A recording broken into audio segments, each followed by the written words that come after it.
Bienvenidos a Charlas desde el Laboratorio, una mirada desde la psicología científica.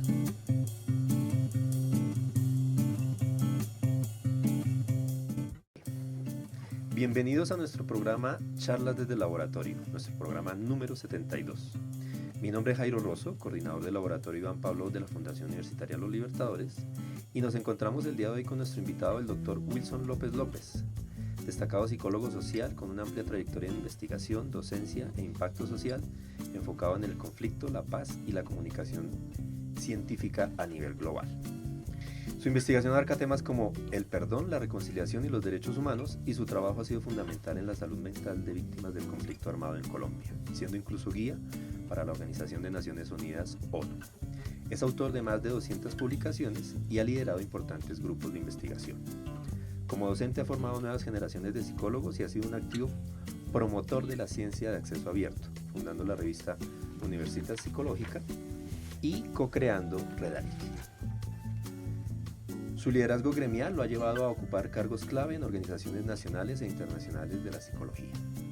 El Dr. López ha recibido numerosos premios nacionales e internacionales y hace poco recibió el premio por su contribución extraordinaria a la psicología internacional de la Society for Global Psychology, División 52 de la American Psychological Association, APA.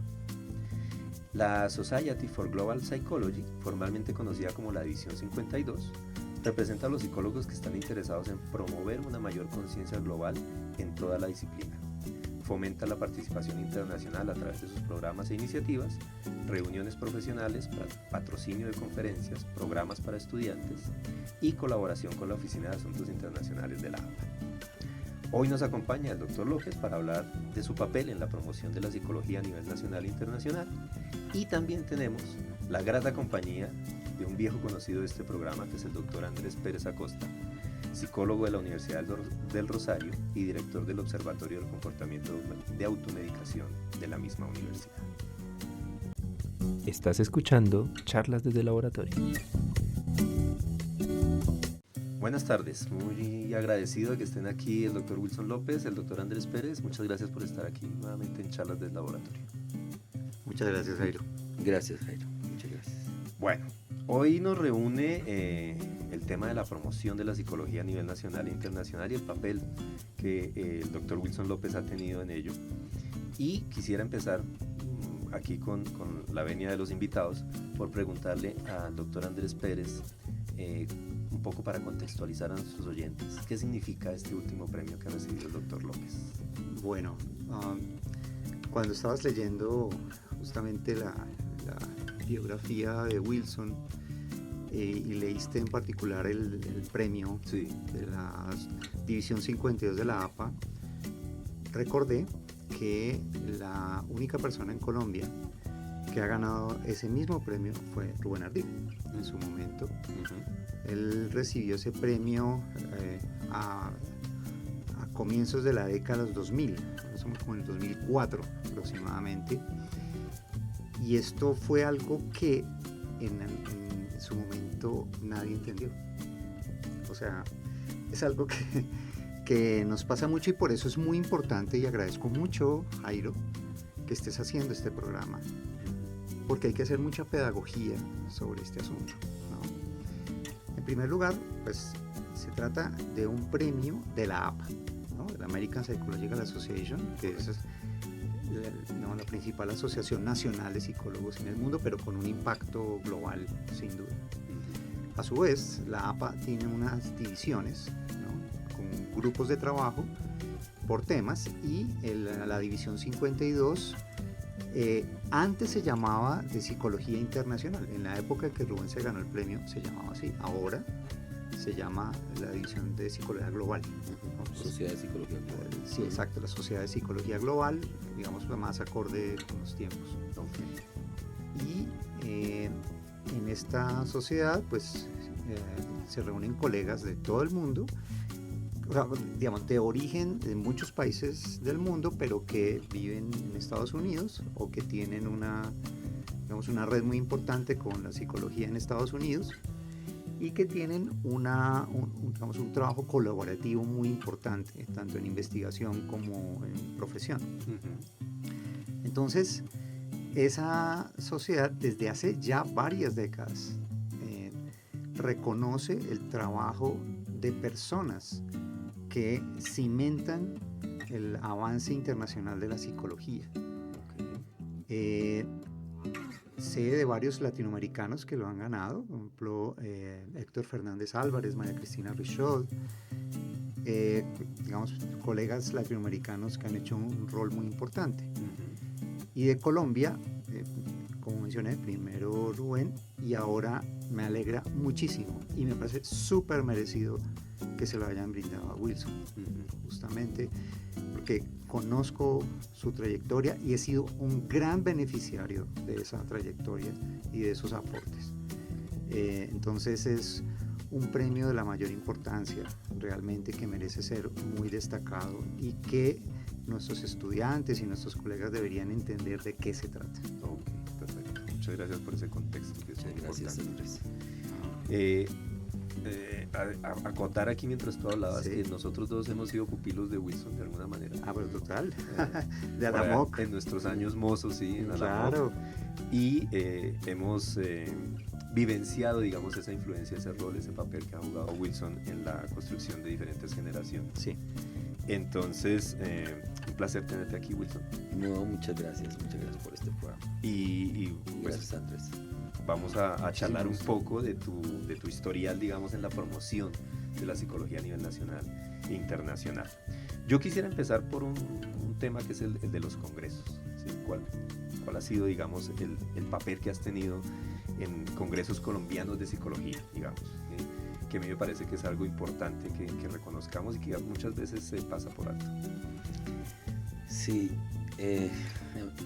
aquí tengo que hablar de Rubén, porque Rubén era el que la Sociedad Colombiana de Psicología, después de que muere la Federación Colombiana de Psicología, empieza a organizar los congresos colombianos de psicología. Correcto. Creo que se llamaban así, ¿cierto? Es que yo hoy tenía una confusión con el nombre del congreso.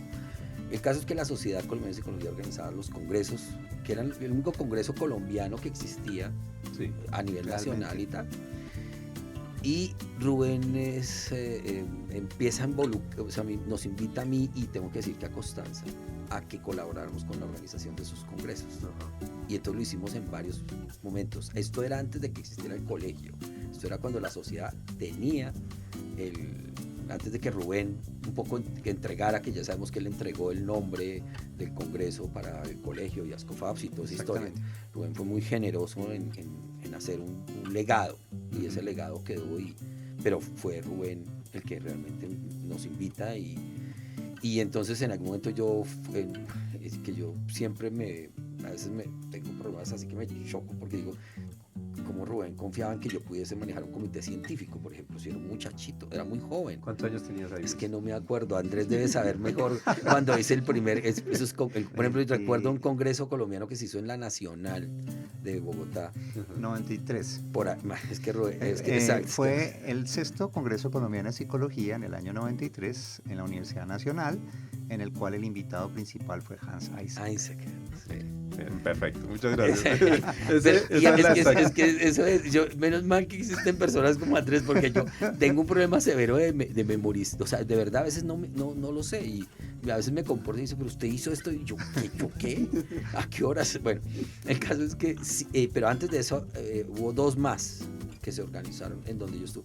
En uno de esos, además, yo creo que yo gané un premio que la sociedad daba a mejor trabajo de estudiantes, que presentamos un trabajo con William, que se murió, William Rodríguez. Con William Rodríguez. Pero pues eso fue de estudiantes, y creo que además lo entregaron en el marco de un congreso, algo así, que también se había organizado. O sea, esto viene realmente, yo termino colaborando en esto por Rubén.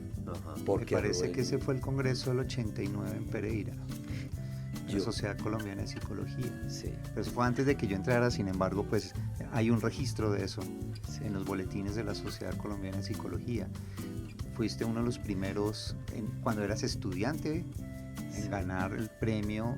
En esa época existía como un premio colombiano de psicología en la categoría estudiantil, para trabajos de investigación de estudiantes. Sí.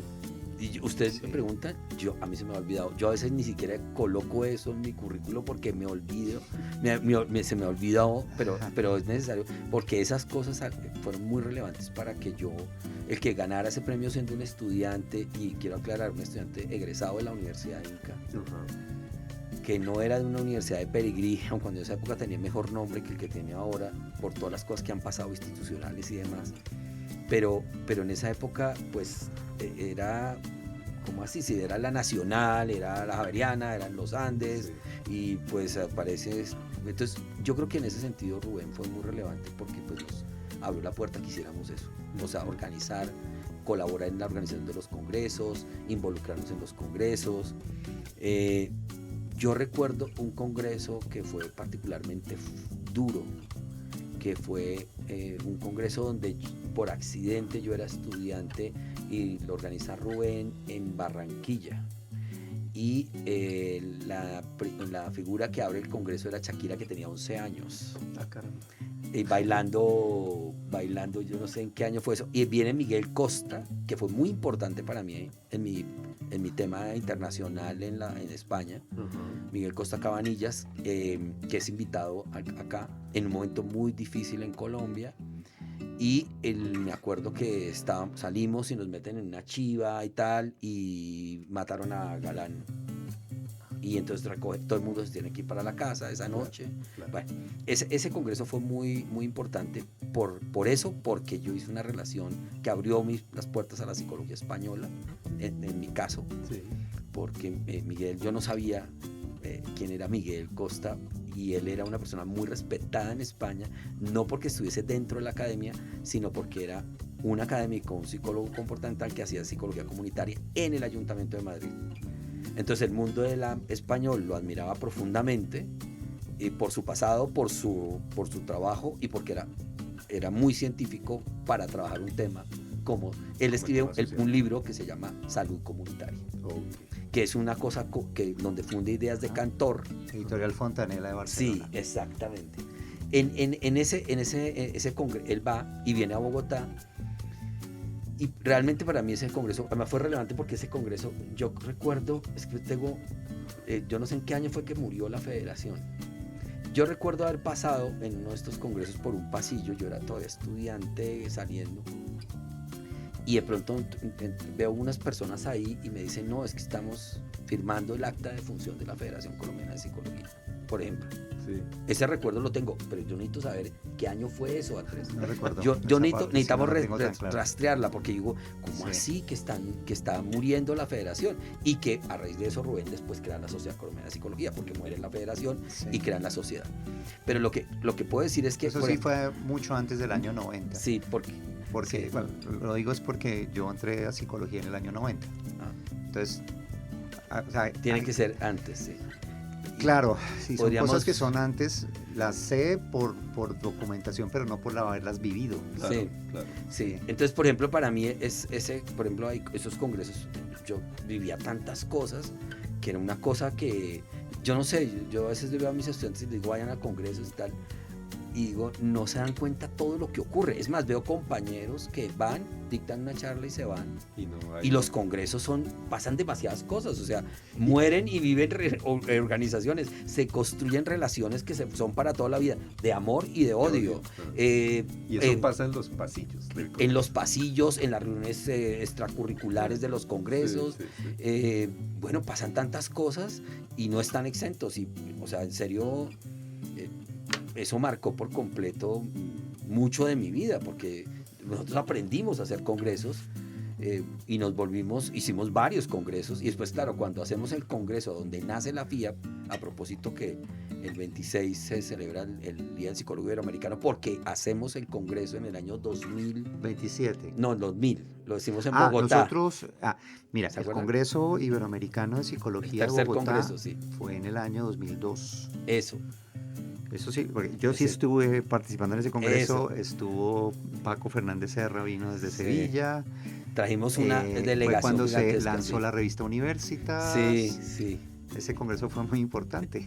Sí, pero además es que voy a anécdotas de eso. Ajá, Primero sí, casi sí. me separo porque tuvimos unas peleas tremendas con Constanza, porque lo hicimos con un montón de voluntarios en nuestra casa. Ah, caramba. Vivíamos en una casa de 2 pisos en el barrio Andes y eso eran cientos de voluntarios, entonces no teníamos vida privada. Y era muy tenaz porque, claro, era muy difícil y antes de eso ya habíamos organizado el Congreso Iberoamericano de Psicología de la Salud, que era el que hacía Gualberto Huela Casal, y lo organizamos en Cartagena. Ese fue el predecesor de este congreso. Ok. Y lo que termina pasando es que en Cartagena nos busca Paco Santolaya y dicen, oiga, ¿por qué no? Porque yo había conocido a... Paco Santolaya es el presidente del Colegio Oficial de Psicólogos de Consejo España, General del Consejo General de la Psicología Española. Exacto. Pero yo me acuerdo que cuando asistí al segundo Congreso Iberoamericano en Madrid, me acuerdo que yo estaba en Bermudas. Mi hija tenía menos de un año, íbamos con Constanza en un verano espantoso. Nosotros nunca hemos ido a Europa. Ajá. Y llegamos allá y en el cochecito, ¿no? Que aquí es el coco. Entonces me dicen, ¿usted es Wilson López? Y pues sí, es que tiene que ponerse un pantalón porque le vamos a dar. Yo fui miembro internacional, el consejo tenía esa figura, creo que todavía la tiene, miembro internacional, y me dan una cosita de plata muy linda. Pero tuve que ir a vestirme y yo era, porque a mí, pues por puro azar, yo no sé qué pasó. Y entonces llego allá y le digo a Santolaya, le digo yo, pero ¿por qué lo llaman iberoamericano y no lo han hecho nunca en América Latina? Iberoamérica es América Latina. Pero claro, yo no lo conocía, yo era todo irreverente y le digo, pero ¿cómo lo llaman iberoamericano? Entonces él me dice, pues sí, tiene razón. Entonces, bueno, pasa eso, hacemos el Congreso de Salud en Cartagena y Paco nos invita a cenar a Constanza y a mí. Entonces, habíamos sufrido mucho haciendo el de salud, porque casi quebramos. ¿Y quién pagaba eso? Constanza y yo. O sea, de su propio bolsillo. De ahí nació una figura que todo el mundo se burla, que se llama López Aguilar Foundation. O sea, que cada vez que el riesgo de perder lo íbamos a pagar nosotros. Ya. Y lo hacemos porque yo ya había creado Ava Colombia por un tema administrativo con Alamoc y tal, que no habían papeles, y se acuerdan que en Alamoc organizábamos un montón de eventos. Por supuesto, fue el origen de la relación de los tres que estamos en esta mesa. Exacto. Y no sé si se acuerdan que, por ejemplo, una vez, eso lo recordé con Olga Lucía hace poco, hicimos un Olga evento. Lucía Valencia. Valencia, sí. Y que entonces quebramos. Y entonces habíamos comprado un montón de empanadas y nos tocó salir a la tienda a vender las empanadas porque el evento fue un fracaso. O sea, nos pasaban 1000 cosas, pero Sí. aprendimos a organizar y lo organizábamos eventos a psicólogos jóvenes, pero también entonces después se vuelve a la MOC. Dije, no, yo le digo, Rubén, necesitamos una personalidad jurídica porque nos exigen papeles y no se puede encontrar esa personalidad. Entonces yo digo, yo voy a crear Ava Colombia. Y entonces Ava Colombia es la que terminó organizando el Congreso de Salud, pero mire, llegamos en Cartagena todos ambiciosos y llegamos así. Arras. Pero la angustia era tremenda porque si quebrábamos, perdíamos un montón de plata que no tenías. Y yo ya había quebrado. Yo había organizado las primeras jornadas internacionales de psicología política, donde había invitado a José Manuel Saucedo, que fue mi director de tesis doctoral después, Posteriormente. a Mansi, que había manejado el proceso de víctimas en Chile, a un tipo italiano que trabajó en procesos de manos limpias, había hecho unas mesas de trabajo donde invité a todos los medios de comunicación y fue un fracaso. A la directora invité a Kellman, pero Kellman se enfermó y Herbert Kellman. Sí, y viene la que lo sucedió a él como directora de negociación de conflictos de Harvard, que se llamaba Donna Hicks. Herbert Kellman fue uno de los primeros editores de la Revista Interamericana de Psicología, un psicólogo norteamericano muy importante. Creó el Instituto de Negociación Internacional de Harvard, De Harvard. todo, o sea, una gran figura. Entonces viene la nueva directora, que es Donna Hicks, y yo creía que no, posible que los psicólogos y que la gente no, esto no importa, estamos en medio de un proceso de negociación Sí, sí. con Pastrana, creo que era una cosa así por allá. Con las FARC, en Y aquel Caguán. momento. Entonces, Caguán, sí. dije, el posible, Caguán, estamos exactamente. trayendo la gente más fuerte. Bueno, Y no, quebramos. quebrar. Y me tocó salir y ahí recuerdo a Juan Pablo Gamboa, que fue un pupilo mío de la Conrad, Sí, sí, sí. que ahorita está aquí, que él llega, creo que va a llegar esta noche o estos días. Y Juan Pablo era íntimo amigo del rector del Gimnasio Moderno, que yo lo alquilé para hacerlo en el Gimnasio Moderno. Y claro, yo no tenía plata para pagarlo porque se quebró, no hubo gente, no llegó gente. Y eso había que, en las entradas era la que pagaban los tiquetes, pagaban los hoteles, todo. Entonces, le digo, Juan me dice, déjeme, yo conozco, porque el rector del Gimnasio Moderno, él lo conocía, porque ha sido rector de otro colegio donde parece que Juan Pablo estudió.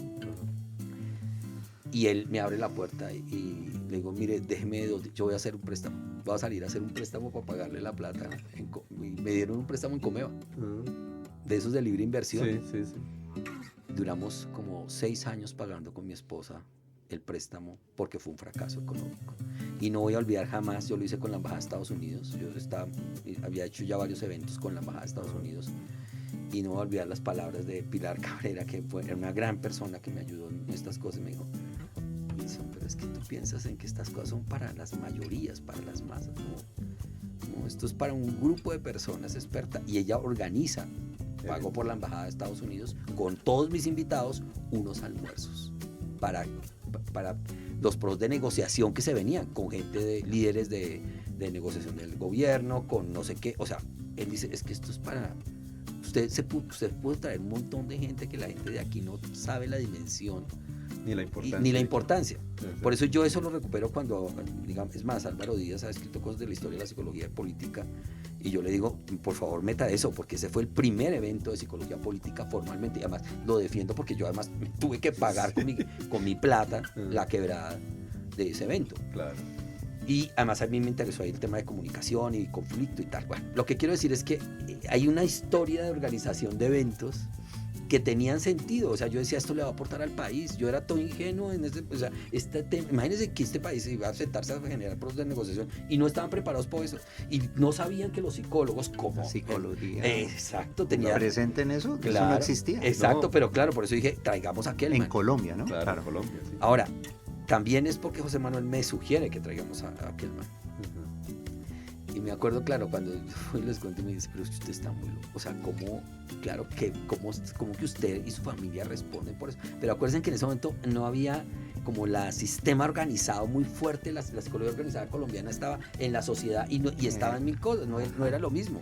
Era como sí, eso necesita unos procesos de maduración y de institucionalización y de recursos. Wilson, tú acabas de mencionar un término que es el que quería mencionar, ¿verdad? Menos mal que lo tocaste de una, psicología organizada.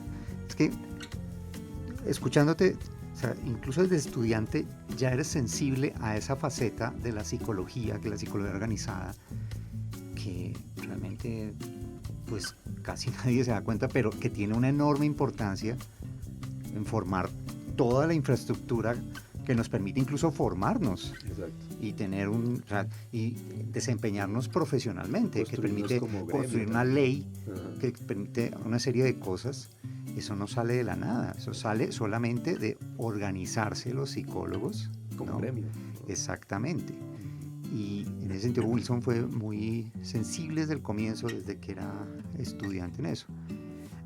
A mí personalmente Rubén me indujo el término de psicología organizada de manera explícita, y después lo seguí trabajando junto con mi colega Marcelo Urra de Chile, y publicamos cosas sobre ese tema.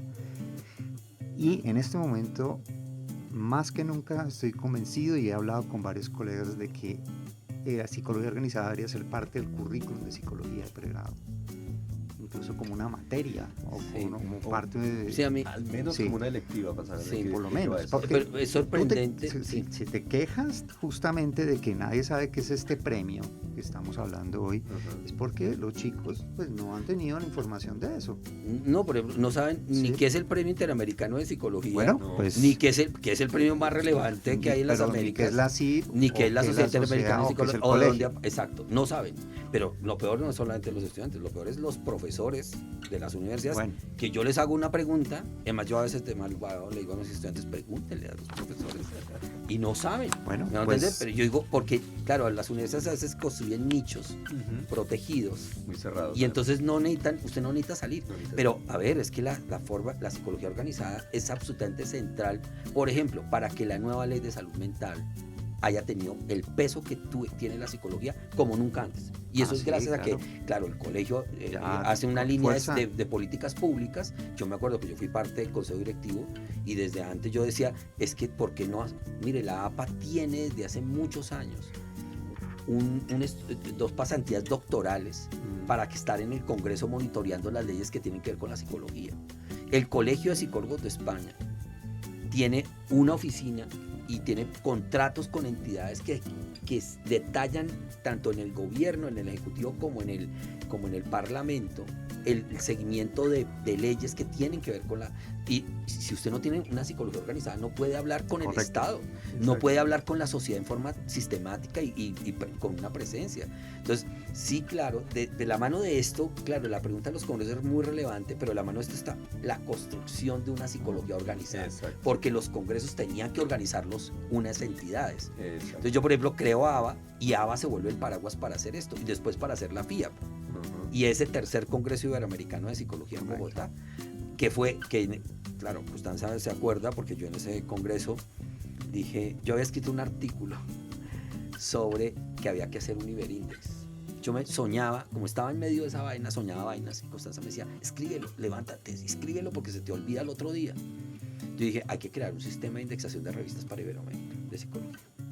Pero eso se volvió un artículo. Ese artículo lo lee Eduardo Aguado en México y va y el dice, fundador de Realica. Entonces dice, yo quiero hacer eso que usted escribió ahí. Me va y me busca a Veracruz y me dice, yo quiero hacer eso. Vean. Y ahí sale, es el Realic que hoy tenemos, porque el Realic que él tenía era unas revisticas en un portal y dice, no, yo quiero hacer eso que usted está escribiendo ahí. Pero claro, también en ese momento yo digo, hay que sentar a todos los decanos o directores de programa de psicología aquí en ese congreso y hacemos el primer encuentro de decanos de facultad. Entonces yo traje a Hades, César Hades, de la USP, de la Universidad de Sao Paulo. Él era el decano. Traigo a la de la UNAM, en ese momento ahora no me acuerdo, Castañeda, Sandra Castañeda, creo que tenía un cargo directivo ahí.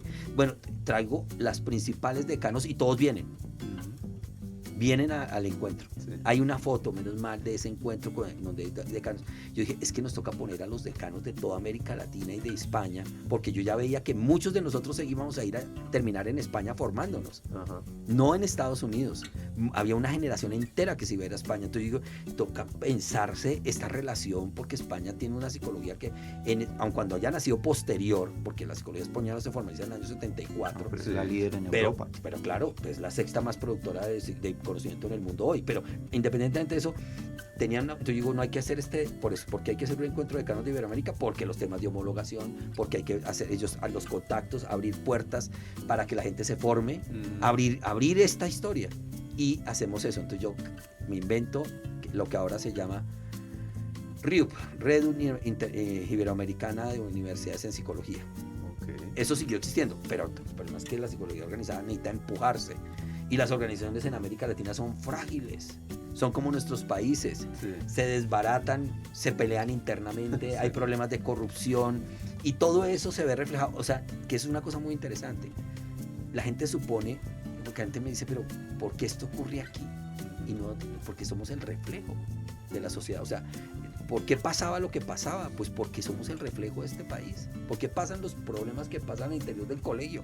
Porque es un reflejo de este país. Cuando usted ve los presidentes de los colegios, de los capítulos, y ve las peleas que tienen, eso es este país.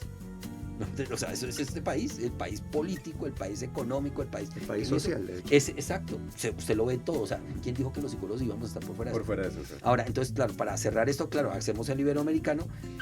Yo ahí dije, yo ya no quiero organizar más. Eso fue muy costoso, porque además no solamente trajimos un montón de gente de España en un momento súper crítico. Anécdota, 8 días después, la cena de cierre, no sé si usted se acuerda, fue en el último piso del Hotel Tequendama, que es un hotel de los militares. 8 días después le ponen las FARC una bomba y vuelan todo el piso. Y yo empiezo a recibir gente de toda España diciendo, nosotros estábamos ahí comiendo. Dios mío. O sea, hicimos el congreso en un momento crítico de la guerra en Colombia. En el 2002. Sí. Y que hubiésemos logrado traer tanta gente internacional acá, eso fue un éxito. Ahora, ¿por qué nos metimos en estas empresas? Ahora, iba a terminar con la anécdota de cuando viene el Iberoamericano de Salud, que llegamos a ras. entonces viene Paco Santolaya, me invita a cenar y digo, no, entonces Constanza dice, no, pero yo voy a ir contigo porque tú vas a decir sí a todo. Y no, esto que sufrimos no va a volvernos a pasar. Entonces ya le dice, con mucho gusto, Paco, él dice que para hacer el congreso ustedes tienen la capacidad, porque el congreso de Cartagena funcionó muy bien. Entonces dice, ustedes tienen la capacidad de hacerlo. Constanza dice, sí, pero ustedes tienen que financiarlo, porque el riesgo de hacerlo económico no lo volvemos a correr nosotros. Y el Consejo General de la Psicología de España financia esto. Y ahí se crea la FIAP. Después se va a formalizar en Medina del Campo, en Valladolid, en un evento especial que hace el Consejo General de la Psicología Española. Pero se crea la FIAP, que era la Federación Iberoamericana de Asociaciones de Psicología, porque yo dije, ya hay sociedades de individuos, hay que ver cómo fortalecemos la psicología organizada de la región. Sí, hacer redes entre... Y tuve una pelea terrible que yo no sabía qué hacer, porque en serio era muy jovencito para eso, yo no entendía. Claro, los brasileños, en ese momento el Consejo Federal de Psicología de Brasil tenía un alineamiento político de ultraizquierda, ¿sí? Y entonces iba a crear la ULAPSI. Y llega aquí, invitados por mí, y dicen, ¿usted por qué va a crear esa organización? Usted no tiene por qué crearla. Y yo, ¿pero cómo así? Y dicen, no, nosotros vamos a crear la Unión Latinoamericana de Entidades de Psicología. Y yo, ¿qué carajo voy a hacer con eso? O sea, eso es otra cosa. Esto es un tema que, no, es que, bueno, tanto que ULAPSI es tan marcada el tema ideológico que ULAPSI decía que el día de la psicología para ULAPSI es el día del nacimiento legal Che Guevara. ¿Sabía usted eso? No. ¿Por qué razón? Porque tiene una agenda ideológica. Yo dije, es que la FIAP no puede tener una agenda ideológica, sino es una agenda para fortalecer la psicología organizada de cada país, para que los presidentes de los colegios se sienten y miren cómo... Es más, yo patrociné que el recién creado colegio fuese a hacer una misión a España para que vieran cómo funcionaba el Colegio de Psicólogos de España, que en ese momento no se llamaba Consejo General, sino Colegio. Y me acuerdo el COP, el Colegio Oficial de Psicólogos de España. Me acuerdo la presidenta de esa época con la secretaria ejecutiva, sentados tomando nota en reuniones largas donde cómo funciona esto. Fue muy relevante, porque sí, muchas cosas se tomaron para la organización de nuestro colegio. Nuestro colegio se parecía mucho a ese colegio de España. Ahora, yo decía, pero es que tiene sentido que estos tipos tengan esta experiencia, esta fuerza, porque tienen mucha plata. El Consejo General de Psicología de España es una organización que tiene el consejo, creo que su capital supera los 50 millones de euros. Tienen mucho dinero, tienen una fortaleza institucional gigantesca. Por eso es que pueden crear la academia, el sueño de Rubén de crear una Academia Colombiana de Psicología. Ellos crearon la Real Academia de la Psicología de España. Justamente que la colegiatura, a diferencia de acá, la colegiatura es obligatoria. Sí. Entonces, claro, eso genera una base de financiación muy importante. Pero ellos han dado peleas tremendas que han ganado. O sea, yo creo que hay muchas cosas, pero han ganado muchas. Eso es que es importante exacto, que el Colegio de Psicólogos del Perú, que la FEPRA de Argentina, que la no sé qué, que haya una fortaleza institucional que permita eso. Y esa es la insistencia. Afortunadamente, hoy llega esas son las cosas que pasan. Llega una presidenta al colegio y dice que de Colombia, el colegio era el miembro, o sea, primero era ABA, pero yo dije, ABA es muy pequeña, o sea, eso tiene que ser un colegio, y se constituye el colegio. Entonces dije, no, que el colegio sea el representante en la FIAP. Claro, pero llega una presidenta y dice, no, nosotros no tenemos cómo pagar $500, y eso no, entonces se salen de la FIAP. Y entonces yo voy y le hablo con Ascofapsi, y Ascofapsi dice, no, a nosotros sí nos interesa estar ahí. Y claro, en la FIAP hay organizaciones académicas, por ejemplo el CNEIP de México, y profesionales. Porque además yo sabía que era necesario que existiera ese diálogo. CNEIP es el Consejo Nacional de Enseñanza e Investigación en Psicología de México, que es súper importante, es como el equivalente de nuestro Escofapsi. Exacto. Sí. Exacto. Entonces yo lo que les digo es, mire, nosotros necesitamos que se hable, porque yo no quiero que se repita lo que pasó con la APA, que se separa en la APS por una pelea entre los psicólogos profesionales versus los científicos, o en la propia ABA internacional, donde hay una pelea donde yo presencié el momento en que se iba a romper ABA en dos, y los básicos de análisis de la conducta se iban a ir porque decían, pero es que esto es puras cosas aplicadas y estos tipos no, dejaron de estudiar hace tiempo, si el análisis conductual no es análisis conductual aplicado, porque les contaron, les dijeron, no voy a olvidar, usted sabe que en ABA Internacional hay un evento que se llama la Sociedad para Análisis Cuantitativo. Claro, SQUAB. Claro, ellos nunca pagaban. Entonces la ABA Internacional dice, ¿cómo así usted tiene que pagar? Porque esto es un salón. Y dijo, ¿ustedes cómo se atreven a cobrarme a mí si nosotros somos la ciencia? Somos somos los que pensamos, producimos el conocimiento del análisis de la conducta. Los modelos cuantitativos de análisis. Claro, y entonces nosotros, ¿cómo nos va a cobrar? Y mire, yo tengo que decir, además, una persona maravillosa. Yo he sido afortunado en la vida, he tenido personas que me han apadrinado maravillosamente, que se llama María Malot.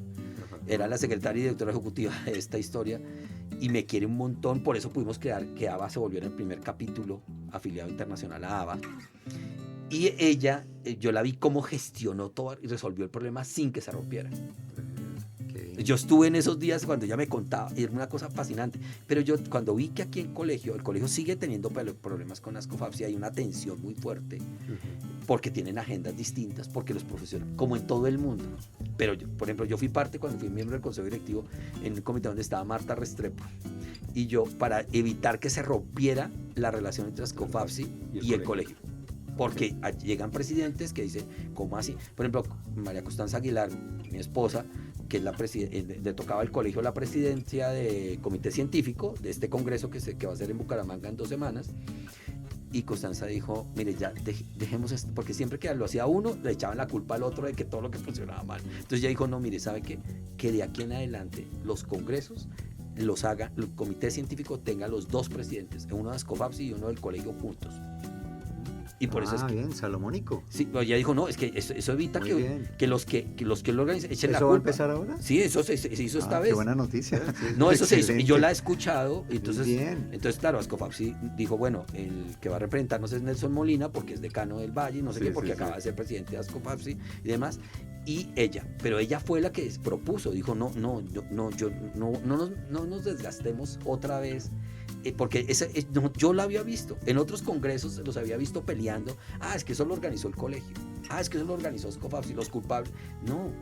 Claro. O sea, no, que las dos, y eso obliga a que haya un diálogo más institucional, no como lo que teníamos Marta y yo, que era un comité de 2 personas tratando, delegadas para eso, de que no se fuera a romper la relación entre los dos, vale. Porque pierde toda la disciplina.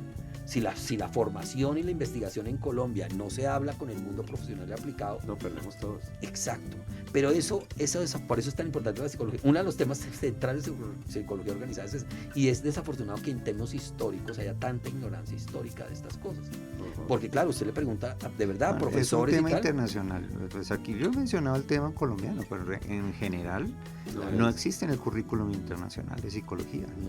Y si tú te fijas, tampoco tenemos como ese historial, ese registro de lo que ha pasado. Por ejemplo, este programa es para eso un poco, ¿sí? Porque no hay registro de eso, quedan historias individuales o personales o anécdotas, pero no hay un registro de lo que pasó. Yo traté de escribir, muy sueltas todavía. Yo por eso escribí con Tortosa, el historiador de la psicología, un artículo sobre la FIAP. Francisco Tortosa. Escribimos un artículo sobre la historia de la FIAP donde narramos parte de esta historia. Qué bien. Okay. Sí, ese artículo salió hace un tiempito. Y yo he tratado de... Bueno, pero el problema es que siempre me hace falta personas que se recuerden las benditas fechas exactas de las cosas. Hoy tenemos la persona perfecta. Porque para yo a veces no lo recuerdo, o sea, no... En serio, yo me he movido ahí diciendo, y esto hay que hacerlo, y ya. O sea, después veremos, o sea, qué pasa con esta historia. Entonces, por ejemplo, volviendo a la pregunta de congresos y esto, es que hay pero si usted va a ver la historia de la psicología, desde Boone, la psicología organizada fue central, y los eventos, los congresos que organizan. Claro. O sea, eso no es solamente, como dice Andrés ahora, en Colombia, es que en la historia de la psicología iban a jugar un papel determinante los congresos de psicología, porque la gente dice, ¿y eso para qué? Pues para sentar a la comunidad, a que converse, a que se conozcan, a que sepan qué están trabajando. Eso fue, claro, eso fue determinante, y por eso es que tiene sentido ir a los congresos de la CIP, por eso tiene sentido ir a los congresos colombianos de psicología. Y a los congresos por áreas, porque claro, a los especializados. Claro, pero tiene sentido porque la gente se forma, se especializa, empieza a escuchar, oiga, no, lo que yo sé no es mi mundo aquí chiquitico, sino que aquí hay un montón de gente que está trabajando cosas y que tiene sentido que hablemos y que los escuche y que me escuchen, ¿no? Y que eso fortalece la formación en cualquier campo, así a usted no le interesa la historia. Exacto. Y no le interesa la psicología organizada, pero el que usted sepa que, oiga, fulanito está trabajando en tal tema y está haciendo tal cosa. Ser comunidad. Sí. Es exactamente, construir comunidad científica organizada pasa por eso. Y redes de investigación. Claro, todo claro. eso. O sea, Se por ejemplo, generan ahí. sí, yo me acuerdo, por ejemplo, que uno de esos congresos colombianos, yo le dije a Marta y a Ana. Ana Yaco. Sí, y a Marta Restrepo, ellas eran como cercanas, se conocían, y porque no organizamos el primer encuentro binacional de investigadores de Colombia y Brasil, aprovechando que en Brasil tenían una estructura y lo organizamos. Eso fue en 2011. Exacto, lo organizamos acá. Sí. Pero eso fue porque yo decía... Eso fue la... Congreso del Colegio, o una... No, AMPEPI. AMPEPI Brasil, sí. pero fue dentro del marco del Congreso de la CIP, creo, de Medellín o algo así, no estoy sí, seguro. 2011, sí. A ver, explico. Eso. En 2011 en Medellín se hizo el Congreso Interamericano de Psicología. Fue la segunda vez que se hizo en Colombia. Ajá. La primera vez fue en Bogotá en 1974, la segunda en Medellín en 2011. Y un evento satélite fue ese encuentro binacional que está mencionando Wilson, coorganizado por ASCOFAPSI y por la AMPEP, que es la Asociación Nacional de Programas de Posgrado de Brasil de Psicología. Okay. Claro, entonces yo dije, Brasil, además yo ya me empecé a dar cuenta, pues yo vivía monitoreando esto, que las becas de Brasil eran muy buenas. Claro, Entonces dije, las bolsas. Claro, y eso se va a ir un montón de gente, como efectivamente pasó, sí, a pasó. formarse allá. O sea, usted ve becas y eso es inevitable, la gente no es boba, o sea, la gente, y por eso la psicología brasileña tiene un nivel de formación Pues muy fuerte. bueno. Sí. Entonces, Incluso no solo fueron a estudiar, sino varios se quedaron allá como profesores. Por ejemplo, Julián Tejada también fue importante en ese sentido. Muchas personas se posgraduaron en Brasil, sacaron doctorado a lo largo de esa década. Muchos que conozco en neurociencia especialmente, pero en muchas cosas, sí. Muchas áreas. Pero lo que sí quiero decir es que, por ejemplo, ese tipo de eventos permitía ese tipo de cosas. Claro. Claro, se sentaron claro, aquí ASCOFAPSI tenía los nodos de investigación y AMPEPE funciona parecido. Tiene grupos que no se llaman nodos. Y ahora, esa idea que la trajo, o sea, Rebeca Puche, que tenía, ella sabía que eso existía en Brasil. Es por ahí. Sí, vale. por eso es que ellas son los que proponen hacer grupos de investigación, nodos de investigación, Okay. entonces, toda esa línea de cosas, porque Vale. claro, tiene sentido. A ver, la época de Rubén, ¿cómo era el perfil de los que publicaban en psicología? Eran individuos, Sí. no eran grupos. No. No, claro. El perfil de la psicología que producía psicología. Sí, los en esa autores época, eran individuales. Sí, tal ¿Cómo cual. se parecía a las humanidades? Como escriben los filósofos, como individuos. Sí. Seguramente tiene que ver porque en muchos países pasó, como en España, por ejemplo, que la trayectoria de la psicología viene por las facultades de filosofía. No sé bien, pueden haber varias hipótesis en relación con eso, pero históricas, pero lo que quiero aclarar es que, claro, cuando ya nos damos cuenta que la psicología no era tan filosofía, sino era mucho más jalonada por las exigencias de las ciencias de la salud. Y cómo escriben los de ciencias de salud, llevan siglos escribiendo en equipos, porque ellos saben que la investigación no se puede hacer por individuos solos, que usted tiene que tener equipos enteros. Entonces, claro, AMPEPE, influencia de medicina. claro, En el caso de medicina, salud. claro, medicina funciona así, pero lo que está pasando ahí es que uno dice, claro, los psicólogos que se estaban formando tienen que aprender a trabajar en equipo, a hacer investigación en equipo, si no, no vamos a poder producir en un país como este, con tanta escasez, no se va a poder producir investigación en forma sistemática si no se trabaja en colaboración. Pues claro. Y eso genera una explosión de colaboraciones, ¿me hago entender? O sea, una explosión. Sí. Y claro, cuando los psicólogos colombianos se van a ir a España, ¿cómo escribían? Ya los españoles ya sabían cómo era esta historia, y entonces la gente escribía en colaboración, 3, 4, 5 autores. En Brasil ya lo venía haciendo porque eso es una cosa muy norteamericana y muchos de los brasileños se forman en Estados Unidos. Exacto. Entonces todas esas cosas, yo dije, pues tiene sentido que hagamos estas cosas en América Latina. Claro. Y por eso es que usted ve un crecimiento tan grande de una América Latina colaborando. Además yo empezaba a fastidiar a todos con eso. Yo en serio iba a cada evento y decía, por ejemplo a los brasileños, ustedes que tanto hablan de colaboración y nunca colaboran con América Latina. ¿Sí? Puyando, ¿verdad? Sí. Todavía es... Todavía No es como tan sí. masivo como quisiéramos. Sí. Pero Porque sí es que- lo están haciendo más que antes. Porque como yo digo, Brasil es un continente solo. Claro. Sí. Está cerrado y tal. Pero bueno, ya se han abierto. Pero, por ejemplo, Chile. Chile es el mayor productor en la psicología regional en relación con tamaño y tal. Y ellos aprendieron a escribir en colaboración. Ellos Eso, colaboran o sea, con todos, Con todo el mundo.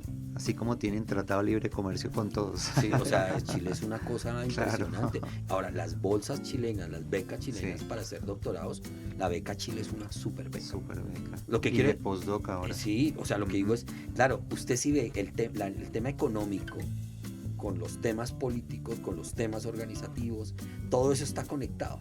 Ya.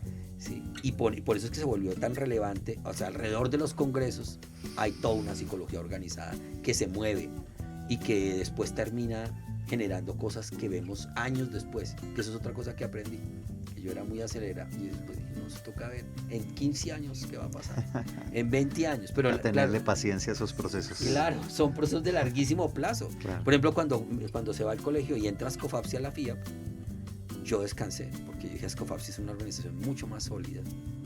No están al vaivén de la política y de que suba un presidente o no, porque ellos tienen una estructura súper rigurosa de procesos de deliberación democrática al interior entre decanos, porque además ellos representan instituciones, o sea, no se puede comparar. Son dos estructuras distintas. Funcionan diferente. Pero claro, si usted me pregunta, es mucho más tranquilizante para alguien como la FIAP que la FIAP, que va a organizar el congreso. Scofapsi organiza el próximo congreso de la FIAP El 27, ¿no? el 27. ¿Qué ciudad va a ser finalmente? No sé, Pero va a ser en Colombia. sí, va a ser en Colombia. O sea, Sí. Colombia va a ser el centro del congreso regional, Es muy importante. del congreso de salud y de salud de Latinoamérica, de ALAPSA, Eso es una del gran congreso noticia. de la FIAP, 3 congresos internacionales en menos de los próximos 4 años. Exacto. Muy importante para Muy nosotros. importante, Sí. hay que llamar la atención sobre eso. Sí, Si el regional de Santa Marta en 2026 de la CIP, el regional de la CIC. el de la Fiat 27 Sí. Y no sabemos qué más, porque bueno, el del 27 FIAP es al mismo tiempo Congreso Colombiano, colombiano de ¿no? psicología, sí. Muy bien, no, excelente noticia. Sí, realmente. sí, sí. Entonces, pero claro, yo cuando creé la FIAP no me imaginé que estaba en... Yo realmente digo, pues sí, yo ya tengo un papel muy marginal, ¿sí? Porque esto ya tiene que manejar los otros. Exacto, ya heredas de esa cuestión. Esa para- cosa, claro. Eso es una buena noticia. Sí, claro. o sea, entonces yo digo, sí, yo ya Estuvo- sé, se armó bien. esta cosa no va a Que seguir ande sola, existiendo que sin ande- mí. exacto, Sin que mí, no esté va a seguir centrada, existiendo sí. sin mí. Pero por eso es que hay que cuidar las organizaciones, hay que Ajá. tener cuidado, porque aquí hay muchos intereses, hay muchos egoísmos, muchas cosas, entonces pues toca saber que la institucionalización y la institucionalidad es muy relevante para la psicología por la función pública, la función política, por el impacto político, por el impacto social que tiene. Por eso no es, yo entiendo a la gente como posmoderna que dice pendejadas ahí sin saber, pero en países pobres como el nuestro, que no, pues no es tan pobre, pero que no tienen mucha infraestructura de plata en investigación y toda esa historia, a no tener psicología organizada, permite, repito, o sea, cualquiera, vayan a ver, yo digo, la gente no dimensiona, ver que una nueva ley de salud mental nunca había tenido la psicología tanta influencia directa. Usted lee todo el plan y dice, uy, eso es pura psicología. No lo hicieron los psiquiatras. Por primera vez el papel de la psiquiatría fue marginal. ¿Por qué lo pudimos hacer? Porque teníamos un colegio, porque teníamos una Scofapsi, porque teníamos una psicología organizada y gente formada para poderse sentar Claro, a hacer era eso. un proceso de años, Claro. una institución, Claro, etcétera. o sea, si usted ve a Carlos Garavito se metió en ministerios, no sé qué, a Diana Rubio, o sea, todos estos. O sea, Pero eso es Pablo Ochoa. Pero Pablo, o sea, yo digo, o sea, yo pregunto, de verdad, si no hubiésemos tenido esos procesos, pero Pablo es otro que se formó con Alamoca. Sí. Ujú, sí, correcto. Entonces yo digo, si no hubiésemos tenido todos esos procesos, seguramente pudo haber tardado más, pero ¿a quién beneficia la nueva ley de salud mental? Millones de personas. ¿A quién más? Al gremio. Pero primero la gente. Sí. O sea, tener una ley centrada en prevención, en serio, de salud, y cambiar el concepto de salud de un tema individual a un tema como es, que es un tema ambiental, social, ¿no? O sea, eso es una revolución. ¿Quién lo hubiésemos podido hacer? Seguramente nos hubiese tardado mucho más años. O sea, yo por eso a veces digo, la gente ni se imagina el valor que tiene la psicología organizada y los congresos y las las asociaciones, asociaciones. los premios, las publicaciones, todos esos aspectos se estudian en psicología organizada. Sí. Y pues todo eso tiene ese impacto social que está mencionando Wilson.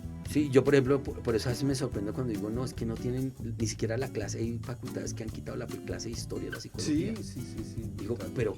pero es que entonces yo tengo estudiantes que ni siquiera saben de dónde viene la palabra psicología. No, tengo compañeros que yo le pregunto, ¿usted sabe de dónde viene psicología? ¿Usted conoce el mito de psique? Porque O sea, psicología se escribe con P. con P, o sea, pero en serio no saben. Ahora, usted puede darse el lujo de no saberlo, pero esa ignorancia tiene un costo gigantesco cuando usted se va a mover en el mundo, porque la psicología tiene un poder gigantesco que la propia psicología apenas se está dando cuenta del nivel de importancia que tiene social y su impacto en toda la sociedad, en muchos ámbitos. Y si no lo hacen los psicólogos, el conocimiento psicológico está siendo muy bien aprovechado en otras disciplinas, como por ejemplo la economía.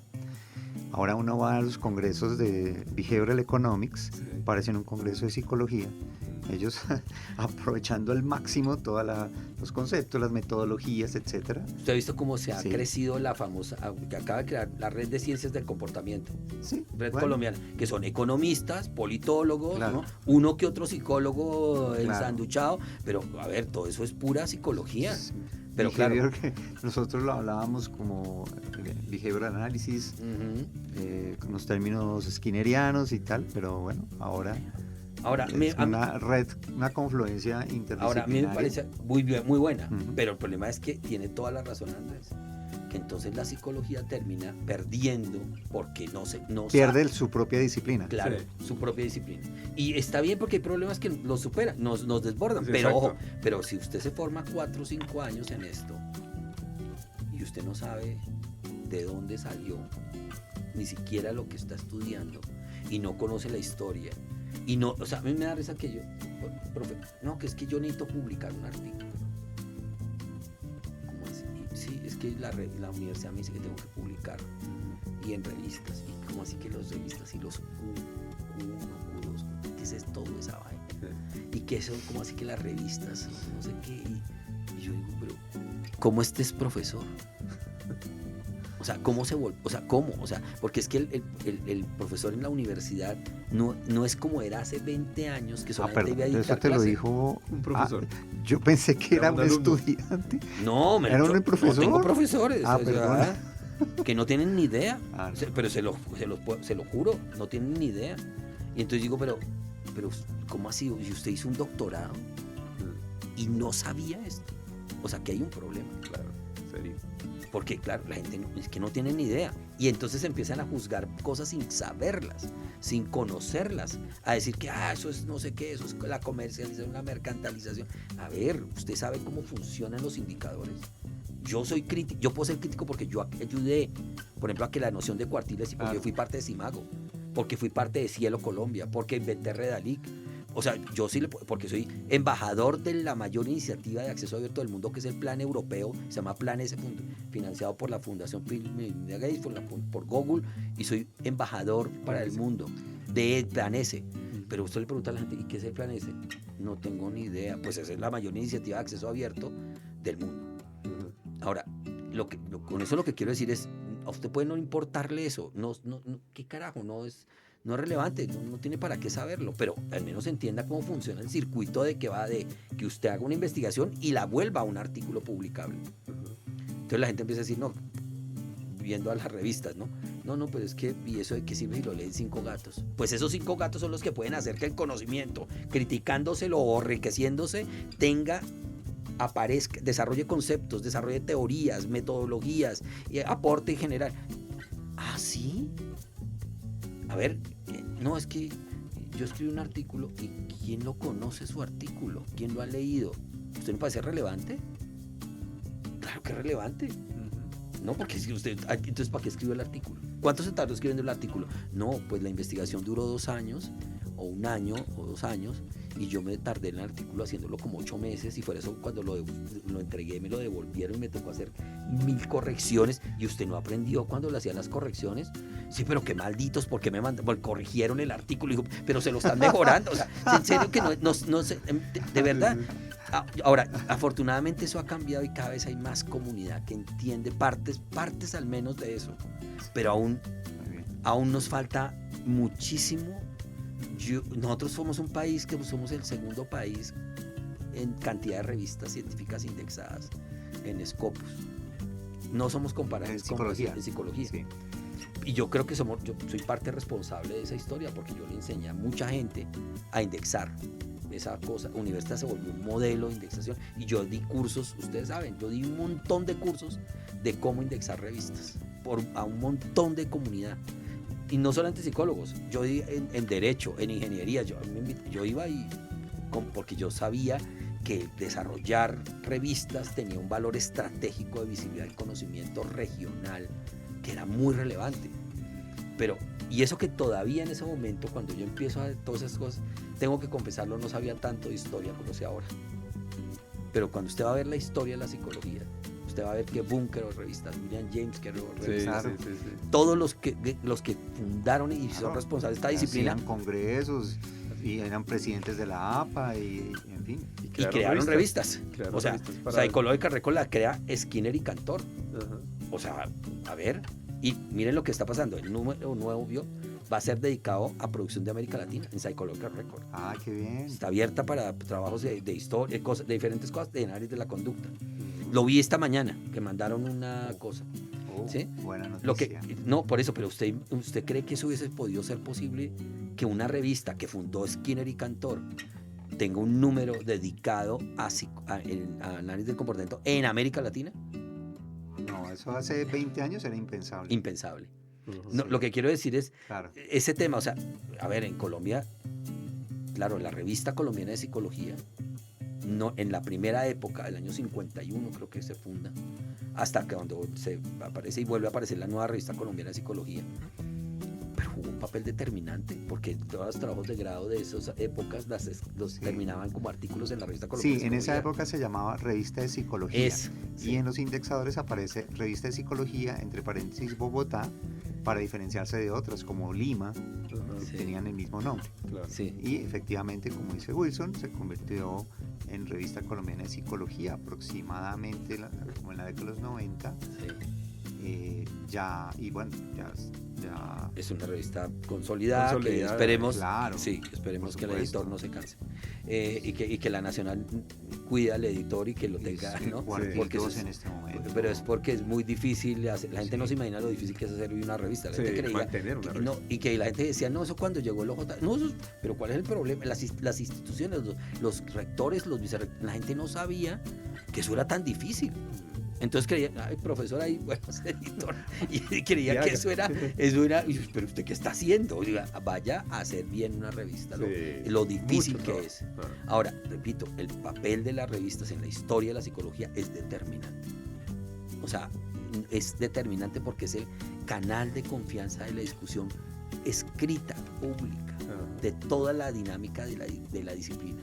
Que la investigación, si no se da a conocer, Más no ni tiene menos. sentido. Claro, es que, pero usted puede creer que nosotros, yo pasé por épocas donde la gente decía, ¿y eso para qué? ¿Para qué publicar?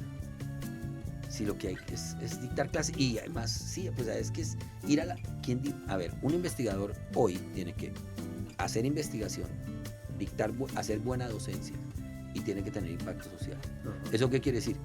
Usted hizo una investigación de impacto social, pues tiene que hacer piezas de comunicación para la comunidad.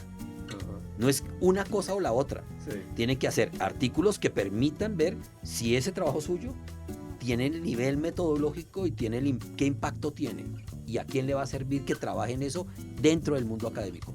Y tiene que producir artefactos de formación. O sea, usted no puede decir, no, es que una cosa o la otra. Pero yo tuve, en serio, hace 10 años todavía, la gente, no, eso para qué artículos, mejor libros, o mejor ni siquiera libros, sino tradición oral, conversemos con la Ajá. gente. Sí, sí. Es en serio, o sea, eso que parece obvio que tuvo el logo de Real y por muchos años, la ciencia que no se ve no existe, ¿no? Yo decía, la gente, yo creo que no entendía todavía, ¿no? O sea, de verdad, ¿usted para qué hace una investigación? Por ejemplo, a mí me parecía de verdad hasta ridículo que la gente diga, que no se pregunte quién va a leer eso y que es importante que lo lea. Entonces yo le decía, mándele el artículo a la gente que trabaja en su campo. Sí, no, claro. que eso es muy egoísta, que eso no sé qué, Muy muy de ego, narcisista, ¿no? y no sé qué. Qué imbecilidad, perdón la expresión. Eso no es de eso, es que usted pone su conocimiento en la conversación global o en la conversación Con los expertos del tema. pero no se arriesgan, porque mucha de nuestra comunidad decía, no, yo tengo un público capturado que son mis estudiantes, que obviamente no tienen nivel de formación, Ajá. y entonces eso les puede echar cualquier cuento, pero usted publica un artículo y alguien lo va a leer. Y si usted dice 3 pendejadas, alguien va a coger y va a decir, oiga, ¿esto qué es? Ajá. Y usted puede jugarse su prestigio, porque escribió algo que no está bien escrito, o no se lo juega. Claro. La confianza y todo, o sea, yo creo que, pero ahí todavía nos falta, porque aquí hay todavía comunidades que creen que voy a publicar el artículo por los puntos, o porque O porque un requisito. el requisito, y pues puede ser el requisito, pero el centro no es ese, el centro es, de verdad usted hizo este trabajo, vale la pena, si me va a entender, o sea, vale la pena que la gente lo lea, vale la pena que la gente use ese conocimiento. Sí, que lo conozcan, que lo utilicen, discutan, que lo citen, claro, que lo critiquen, claro. que lo que sea. Pero no, a Rubén lo criticaban porque el hombre obtenía, con sus recursos, Sí. intuitivamente tenía una vaina de promoción gigantesca de sus trabajos. Y yo decía, pero ¿cuál es el problema? O sea, este señor sabía, o sea, me hago entender, el hombre sabía que eso había que ponerlo en el dominio público. Y que gracias a que él tuvo una visión de que la gente le criticaba a Rubén que porque había hecho un libro de psicología fisiológica, un libro de psicología del trabajo en Chile, un libro de no sé qué, dice, que por qué en tantas áreas, porque en ese momento no había nada. En español no había nada. No había nada. Sí. Y mire la relevancia Ni que... en España, No, ni siquiera en España. donde psicología del aprendizaje fue un texto y que se lo Claro. reconocieron muchísimo. Claro, pero la gente, no, que es que, bueno, es que él es muy, no, es narcisista, qué estupidez. Rubén le tocó de su bolsillo, de su pecunio, hacer montones, la RLP, avances. Sí. ¿A quién las mantenía? La Fundación para Avances en la Psicología, ¿quién las mantenía? ¿Y quién era? Pues él. ¿Me hago entender? O sea, lo que quiero decir es que son esfuerzos que ya no se, o sea, sí, ahora las universidades son las que asumen las revistas, pero en esa época Rubén la asumió él. Como persona, sí. Nosotros como que hacíamos los boletines de Álamo, haciendo eventos para poder pagar, porque eso, los boletines en papelito, ¿no? Yo los tengo casi todos. Uy, eso Sí. es un cunable. Sí, sí, sí, Eso hay sí, que sí. digitalizarlo. Sí, sí, sí, sí. Yo que ya lo saqué. Nuestro comienzo en publicaciones. Sí, sí, sí, sí. Es sí, un sí, histórico sí. muy interesante. Sí, sí, Hablemos sí. un poquito de la MOB, ya que llegamos ahí. Hablemos un poquito de la historia de la MOB y cómo fue ese proceso. Pero yo creo que ha sido muy importante en el desarrollo y la formación de muchos Mire, psicólogos acá en el país. ¿Puedo Sí, sí, sí, mencionar algo? Sí, sí. Sí. ALAMOC es Asociación Latinoamericana de Análisis y Modificación del Comportamiento, fundada por Rubén Ardila en Bogotá en 1975, cumplió 50 años este año Ajá. y por este mismo aniversario pues se hizo un evento aquí en Bogotá, celebrando, sí, ¿En qué universidad fue? en abril, En la Sabana. en la Universidad de La Sabana, La Sabana. y la EAN. Sí. En la EAN hicimos un homenaje muy bonito a Rubén Ardila y a Emilio Rives. A Emilio Rives. Que salió extraordinario. Actualmente ALAMOC no solamente se llama Análisis y Modificación del Comportamiento, sino que agregó terapias cognitivo-conductuales Ok. también, digamos, en un sentido, yo diría, pues, muy estratégico, porque es parte de una confederación mundial de terapias cognitivo-conductuales. Vale. Y eso le ha dado bastante fuerza internacionalmente, ¿no? Ahora, en Colombia, la ALAMOC en los años 90 tuvo un nodo muy fuerte liderado por Wilson, ALAMOC Colombia, en el cual muchos de nosotros, incluyéndonos Nosotros dos, ambos, ¿sí? pues comenzamos estas labores de psicología organizada, de organizar eventos, de publicar el boletín de Alamoc, en el cual pues publiqué mi primer artículo. Exacto. Cuando era estudiante de También, psicología. yo también. Y quiero mencionar una Empezamos anécdota a sobre foguear eso. ahí. Quiero mencionar algo a mucho honor, y es que ese primer artículo, que Modelo Rescola. fue el modelo Rescola Wagner a los Los 20, 20. yo se lo mandé por correo postal, En la época, inducido correo postal. por, Sí. inducido por Rubén Ardila, porque Ajá. yo me daba cuenta por las reuniones de los miércoles que él tenía unas tarjetas en las cuales él solicitaba Material. los reprints, Los reprints que llamamos a en los esa época. autores. Expliquémosle, o sea, si nos Sí. están oyendo los jóvenes de ahorita, Bien. no tienen ni idea de qué estamos hablando. Ok, bueno, un reprint es un facsímile, una copia en papel de un artículo que fue previamente publicado. Ajá. Era del solo papel. Es como decir en la El solo actualidad artículo. el PDF. Exacto. El PDF del artículo versus la revista completa. Exactamente. Entonces el reprint es el solo artículo en papel y además en el papel original, muy Sí, lindo. papel brillante, muy bonito. Claro, entonces yo le mandé a Robert Rescorla y a Alan Wagner por correo postal, un estudiante de esa época, era tercer semestre de psicología, De Colombia. Sí. ¿sí? De la Universidad Nacional de Colombia. Le mandé a Alan Wagner, que nunca me respondió, aunque bueno, muchos años después yo publiqué un artículo con él, Ajá. pero el que sí me respondió fue Robert Rescorla. Cuando recibí la carta de Robert Rescorla, que eso fue un sábado, me acuerdo, yo llegué a la casa y mi papá me entrega esta carta, le llegó una carta a la Universidad de Pensilvania. Yo casi me muero ahí. Era la respuesta de Robert Rescorla. Ajá. Robert Rescorla. Pongamos en contexto Claro, quién es pues, Robert Rescorla. fue- ¿O quién fue Robert Rescorla? Rescorla y Alan Wagner fueron los creadores del modelo cuantitativo más importante de la psicología del aprendizaje y probablemente de la historia de la psicología. Junto con, a ver, pues, la ley psicofísica de Weber y Fechner, la ley de igualación de Herstein, Sí. Pocos. poquitos, ¿no? Y tal vez el primero y más citado. Entonces, claro, hizo un impacto enorme. Este modelo se publicó originalmente en forma de capítulo en 1972. Entonces, en el año 92, en el Boletín de Alamoc, Colombia, publicó un artículo porque caí en cuenta que, mira, es que Andrés, pero ¿qué le dijo Rescorla? ya te voy a decir, es que quiero, Bien suspenso. lo que pasa es que quiero explicar por qué los 20, porque el modelo se había publicado en el año 72. y 90. Y entonces fue una cosa muy sencilla, pero justamente la respuesta de Robert Rescorla, pues me di en cuenta de la importancia histórica del asunto.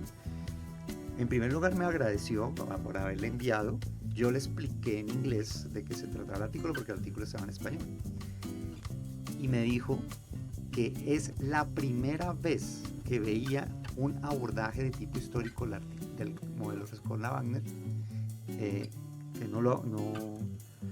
no conocía publicaciones que posteriormente sí se dieron. Sí. ¿Sí? Pero en ese momento todas las publicaciones sobre el modelo eran todavía, pues digamos, científicas, debatiendo el mismo modelo, No hablando pero de la historia. no con un sentido histórico. Entonces dijo Rescorla, esto tiene ese sentido, el cual le agradezco mucho. O sea, se sintió honrado de que hubiera un artículo histórico sobre el modelo. Sí.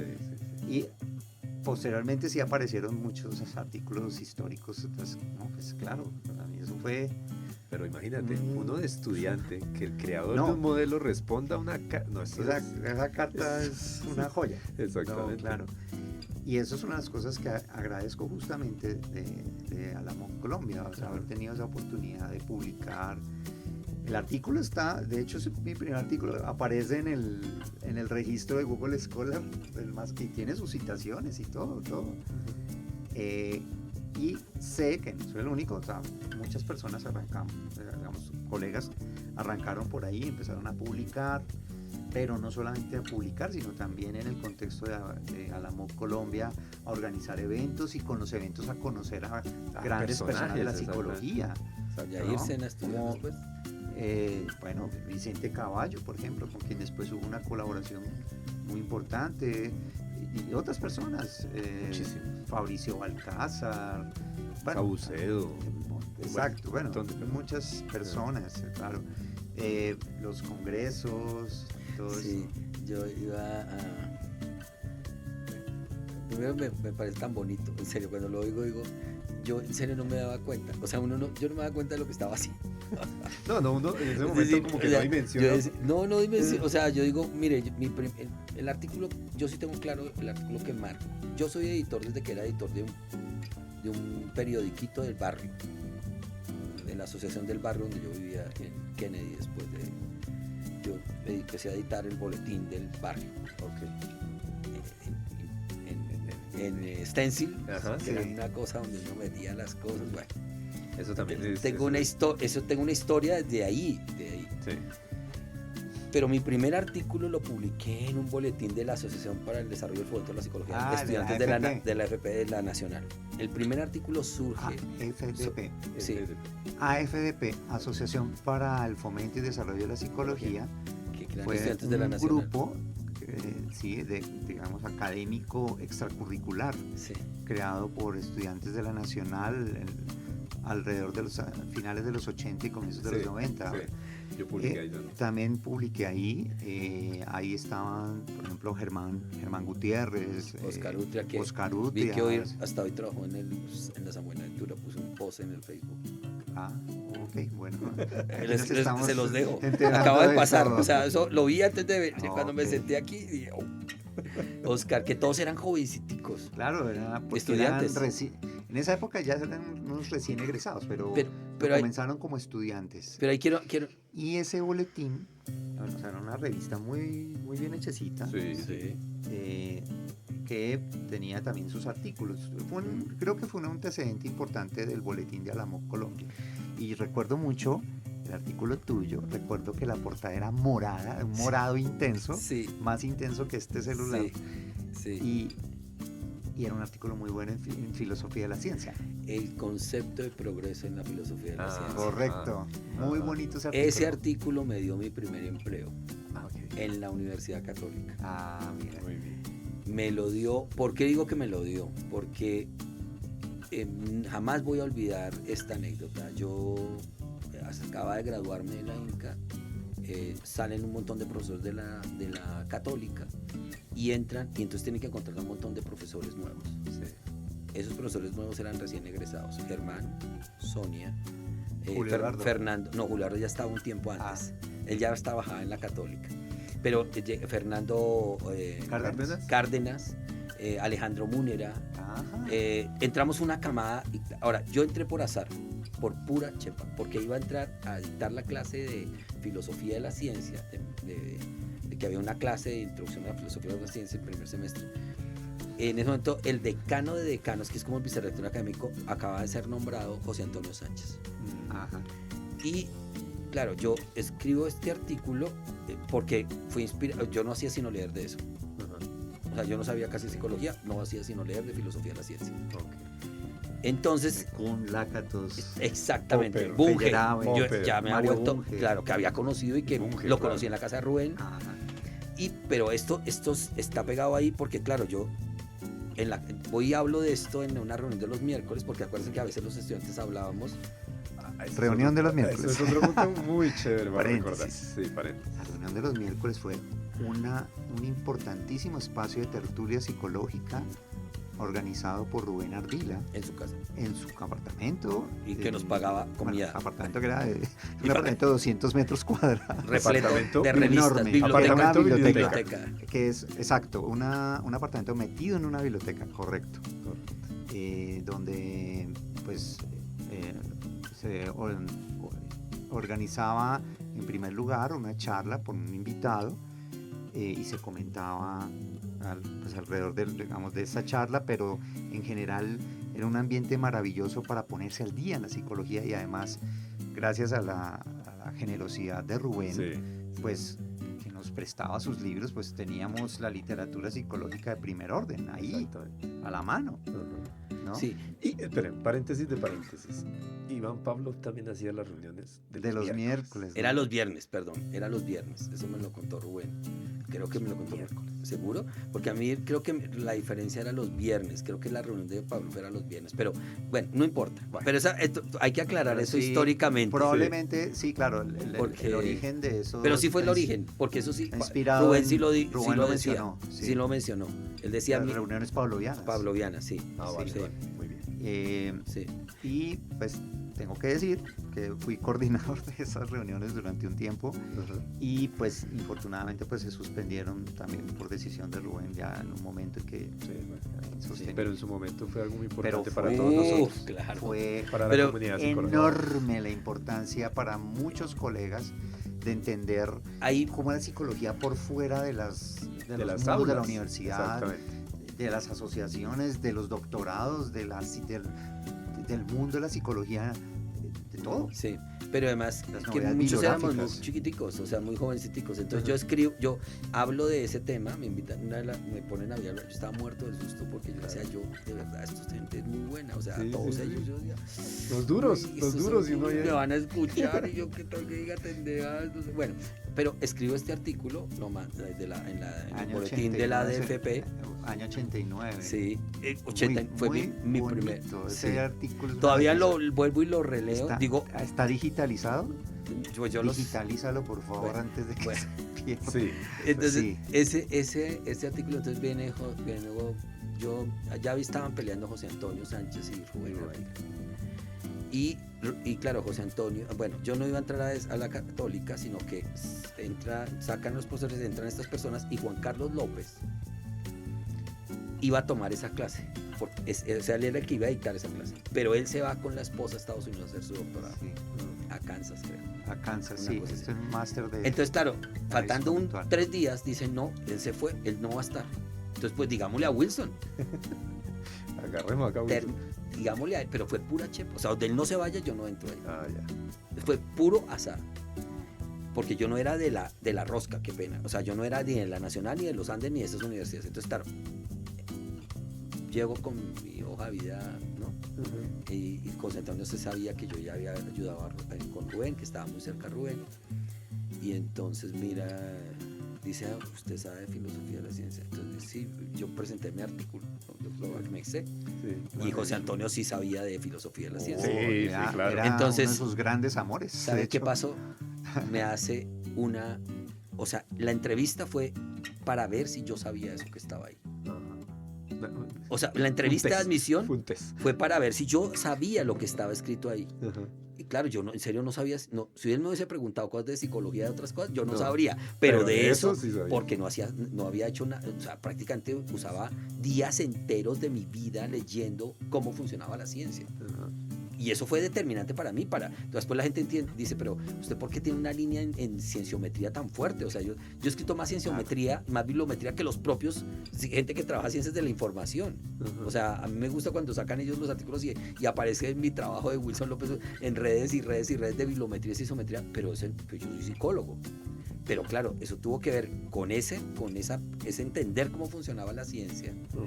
Claro. Y segundo, porque en esa Rubén saca la segunda versión de Historia de la Psicología, del libro, Ajá. Historia de la Psicología en Colombia. Del año 93. Exacto. Y entonces Rubén me dice, muchacho, Psicología en Colombia, Desarrollo Social e Histórico, y 1993. ya no lo escribe él solo, sino que invita a Era personas. por me capítulos. dice, sí. Escribe un capítulo de investigaciones más representativas en Colombia y yo casi me muero. Le digo, pero Rubén, yo soy un muchacho, o sea, yo cómo voy a decir que es lo más representativo. Sí. Entonces ahí fue donde dije, no, pues yo lo que voy a hacer es meterme a la Biblioteca Nacional y buscar todo lo que está, todos los números. En esa época estaban en papel, esa época no había ni Excel, no, había nada, eso era, y ese artículo estuvo hecho en forma bibliométrica, pero a mano, o sea, quiénes son estos autores, no sé qué, y en tablitas y copiando a mano, fue una cosa absurda. Y entonces empecé a rastrear quiénes eran los colombianos, le preguntaba a Rubén, bueno, ¿dónde están? Tenía las revistas, ¿dónde este psicólogo colombiano se fue y trabajaba en no sé qué cosa?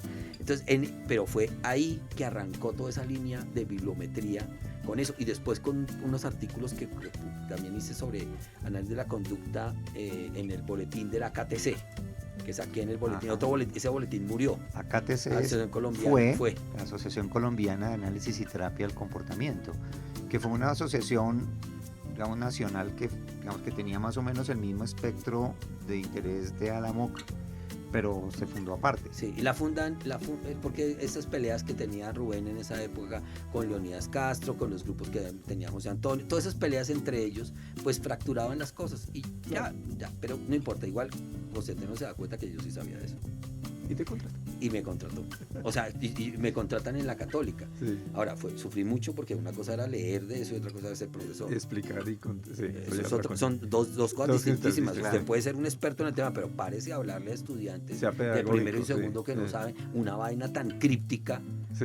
como la filosofía de la ciencia. Sí. O sea, eso era muy complicado. Mm. Pero, por ejemplo, yo debo mi primer trabajo y el inicio de toda mi carrera A un artículo. a un artículo. Ah, O sea, tan importante. así de importante. Así está la Y aclaro, en un boletín de estudiantes. Es un boletín. Porque aquí eso es otro elemento importante. A la MOC, cuando Rubén me dice, chico, coge el boletín, edita el boletín. Y yo, o sea, no. Claro, ¿Qué hago? claro que yo como soy medio suicida en esa vaina académica, digo, pues venga, lo hacemos. O sea, Ujú. pero ustedes se acuerdan cómo lo hacíamos. Eso era dificilísimo cuadrar Sí, desde las dos columnas columnas, y todo eso no La era diagramación. todo, Era a mano. diagramarlo, todo, 3 páginas. Manual. La gente no se imagina lo que costaba hacer 4 o 5 páginas de ese boletín. Sí, sí. Eso era dificilísimo, pero para mí era todo un Generar el honor contenido. porque el primer boletín tiene una nota de Skinner, que Skinner escribió Sí, a señor. Rubén. Porque Rubén se la pidió para el boletín, cuando él hizo el primer boletín en el año 75, por allá, 74, 75. Claro. Entonces yo estaba tomando el boletín que había hecho Rubén, yo dije, eso es una maravilla, Sí. y entonces empecé a editarlo con la ayuda de todos, porque eso pero fíjese que los que primero publicaban eran estudiantes. Publicó ahí Germán, publicó ahí Freddy todos los que Reyes, después, Jairo. Freddy, después Germán. sacamos el libro, Freddy Reyes. el libro del manual de despertar de comportamiento, uy, que se merece sí. hablar de eso. Bueno, eso es, A ver, eso que es usted- un paréntesis un poquito Importante. largo. Largo. Pero lo que quiero aclarar es que el tema, cuando yo llego a las revistas, hay un antecedente de editor. Ajá. No solamente el del barrio, Sí. el de Alamoc, Muy bien, muy bonito el eso. de. Me hago entender, o sea, yo decía, pues claro, yo tengo una historia de editor que yo no me imaginé que iba a tener. Además porque sufría mucho para escribir. Y no había lo que hay hoy, que yo cometía errores, montones de errores. O sea, yo tenía unos problemas de escritura tremendos. Entonces, por eso, lo que a alguien le costaría poquito, a mí me costaba 10 veces. Ya. Era una cosa, sino que yo decía, o sea, como que yo no veía alternativa. O sea, tengo que hacerlo y ya. O sea, no hay nada. Y como yo veía que yo les iba a preguntar a ustedes, yo decía, pero ¿ustedes por qué se metían? O sea, ¿qué hacía para que uno dijera? Porque yo a veces me pregunto, ¿qué hace que uno se meta con gente? O sea, ¿por qué seguir a este man? Porque yo era muy chiquito también, o sea, era muy joven, ¿no? ¿Me entiendes? O sea, porque Rubén ya era una figura, Sí. pero yo no existía. Entonces digo, ahora, yo creo que también era como, venga, esto lo construimos todos, ¿no? Una sensación así. Pero a mí eso Fue todavía me comunidad genera, muy bonito. todavía me genera Sí. una interrogante. ¿Qué hace que un grupo de jóvenes crea en otro tipo que todavía es muy joven, que todavía no está, ¿no? ¿Qué hace que uno Pues, que yo- se emocione sí. y diga, bueno, Yo- le vamos a meter? Yo creo que precisamente eso, porque movilizabas esa motivación tuya con nosotros. Sí. Y ahí entonces uno empieza a generar cosas, no solo De acuerdo. sino porque hay una motivación conjunta y porque tú transmitías esa motivación. Y además nos metías en berenjenales también. ¿Cómo? Pero uno Pero metía esos la cabeza. berenjenales, pues, Pues, son los que han construyeron dado- las bases de la exactamente. trayectoria. Los que Sí. Y de construyeron las todo eso. comunidades posteriores, las asociaciones, las revistas, todo. De pronto un poco esa como no pensarlo mucho, ¿no? Como lanzarse y hacerlo. Que cuando uno ya es mucho más mayor, ya se dice, no, esto no hay que hacerlo. Pero en ese momento, sí, hagámoslo, a ver Sí, qué pasa. y yo creo que además en esa época como no había nada, quiero aclarar, es que había muy poquito, o sea, no habían casi publicaciones. Estaba todo por construirse. No. Estaba la RLP, Claro, la RL, la pero PS, eso era, la PC. pero eso ya era de otro nivel. otro nivel, o sí, sea, sí. pero esto era que mucha gente aprendió a escribir en esos Exactamente. boletines. Ah, sí, claro. Sí, eso Y entonces eso sí. el boletín En se la convirtió, AFP, a la claro, MOC, se convirtió como en un y el de espacio la pedagógico. Comisión Académica de Psicobiología, quiero mencionar, también paralelamente para toda la comunidad de neurociencias, Ajá. que paralelamente iba creciendo a la de Alamoc, Ujú. de la mano de Fernando Cárdenas. Ah, sí. Tuvieron sí, un sí. proceso muy similar Ujú. también. Pero a mí me parece eso muy interesante porque después, claro, yo después cuando asumo Suma, en Suma la Conrad Psicológica. Lorenz, Con la suma que psicológica. la meto en la Psycinfo de la APA, claro, yo ya tenía una historia de eso, ¿no? Y después cuando fundo Universitas, yo ya sabía cómo se hacían revistas porque había hecho la revista internacional de psicología clínica y de la salud y había aprendido con los españoles cómo se hacían revistas y como que es un montón de conocimiento que aparece que me lleva a entender muy bien cómo funcionaba el conocimiento, o sea, lo que yo denomino el ecosistema de conocimiento de comunicación científica. Y claro, eso estuvo pegado también a libros, porque ese paréntesis me gustaría escucharlo desde su parte, porque yo tengo anécdotas, pero a mí me gusta más rigor, porque es que yo, en serio, es que no recuerdo, o sea, yo recuerdo cuando dijimos, hagamos un libro, me acuerdo que era en la Católica que nos reuníamos. Estuvimos en la Católica, sí. Teníamos los sábados una cosa que invitábamos y ahí pasó Federico Sanabria, pasaron un montón de gente que iba a esa reunión que era como... Ahora le llaman semilleros de investigación, pero en esa época eran como grupos. Se llamaba el grupo de estudio. Grupos de estudio, así. Sí. Así. Te cuento, pues como lo que recuerdo yo, el grupo de estudio de psicología básica en el año 91 lo estaba coordinando Arturo Clavijo, ¿sí? Y nos reuníamos estudiantes de psicología de la Nacional y de la Católica. Ahí estaba Angie, ¿no? Y estudiábamos, estaba Freddy, estaba René, que Freddy y René después se convirtieron en editores del libro que vamos a mencionar. Pero efectivamente, lo que dice Wilson, en la Católica, es que en la Católica estaban pasando dos cosas al mismo tiempo, ¿sí? En la Católica también nos reuníamos para la MOC. Y también en la Católica se reunía la Comisión Académica de Psicobiología, pero eran 3 espacios distintos. Porque además éramos profesores de ahí, todos jovencitos. Claro. Fernando era un muchachito, Claro. recién egresado. Freddy y yo estábamos compañeros. Estudiantes Éramos estudiantes de la Nacional. de la Nacional. Entonces, estaban estos espacios paralelamente, pero con un funcionamiento similar de espacios extracurriculares que se movían por iniciativa propia, pero que fueron semillero para un montón de cosas que sucedieron posteriormente. Entonces, resulta que, pues, en ese marco del grupo de psicología básica que pues coordinó mucho tiempo Arturo, veíamos que habían muchas cosas del análisis experimental del comportamiento que no estaban dentro del currículum que se enseñaba en las universidades, como avances, realmente cosas así, los modelos cuantitativos, un montón de cosas que estaban sucediendo en el mundo del análisis del comportamiento. De eso también nos dábamos cuenta en las reuniones de los miércoles de Rubén, porque además Rubén tenía su apartamento, tenía el journal, tenía Java, y tenía todos los libros, etcétera. Entonces ahí uno se daba cuenta de primera mano. Entonces, poco a poco se empezó a armar una iniciativa. Yo diría que la primera persona que pensó en eso fue Freddy,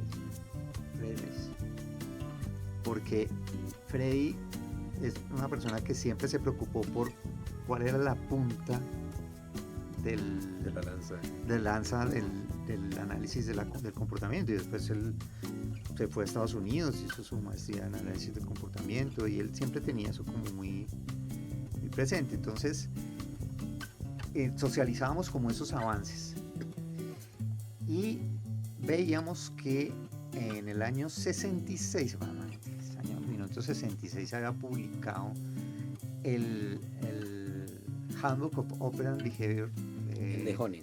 Sí, Honig y Estado. Y Estado, sí. Sí. No, creo que primero fue solo Honig y después fue Honig. Exactamente. Entonces, es ese libro que pues lo tradujo en la editorial Trillas. Trillas, sí. Trillas lo tradujo, sí. Sí, tenía esos avances. Yo los tengo. En su momento. Dos.